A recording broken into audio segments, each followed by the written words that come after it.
Hello viewers, আসসালামু আলাইকুম। Rafi fish BD চ্যানেলের পক্ষ থেকে আপনাদেরকে জানাচ্ছি শুভেচ্ছা অভিনন্দন। ভিউয়ার্স, বরাবরের মতো আজকে নতুন একটি ভিডিও নিয়ে হাজির হলাম। আমার স্ক্রিনে যে পোনাগুলো দেখছেন এটি অরিজিনাল হাইব্রিড মাগুর মাছের পোনা। আজকে এই ভিডিওর মাধ্যমে এই হাইব্রিড মাগুর মাছের পোনা নিয়ে কিছু গুরুত্বপূর্ণ আলোচনা করব। অবশ্যই ভিডিওটি শেষ পর্যন্ত দেখবেন, কেউ স্কিপ করে দেখবেন না, তাহলে কিছু বুঝতে পারবেন না। সো ভিউয়ার্স, আপনারা যারা অরিজিনাল হাইব্রিড মাগুর মাছের পোনা চাষ করতে যাচ্ছেন, আপনারা ভাবছেন কীভাবে চাষ করবেন, এই মাছগুলো কতদিনে বাজারজাত করতে পারবেন এবং এই মাছগুলো কী ধরনের পুকুরে চাষাবাদ করার উপযোগী। ভিউয়ার্স, এই অরিজিনাল হাইব্রিড মাগুর মাছের পোনাগুলো চাষবাদ ক্ষেত্রে এটি যে কোনো ময়লা আবর্জনা পুকুরে খুব সহজেই চাষাবাদ করা যায় এবং এই মাছ চাষ করার ক্ষেত্রে কোনো পুকুর প্রস্তুত করার প্রয়োজন নেই।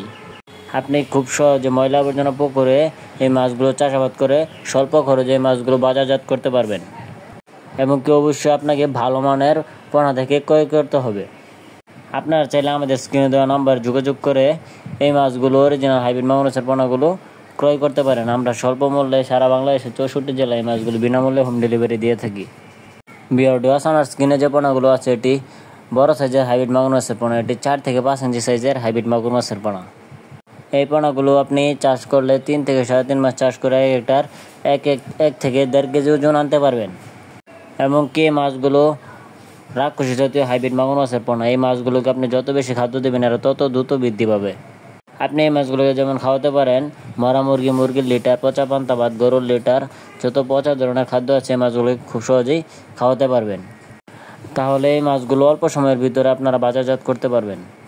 এই অরিজিনাল হাইব্রিড মাগুর মাছের পোনাগুলো সহজে মারা যায় না, এদের রোগবালাই খুবই কম।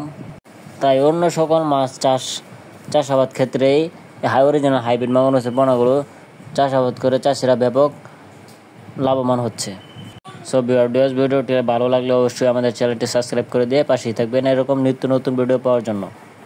আজকের ভিডিওটি এ পর্যন্তই। আল্লাহ হাফেজ।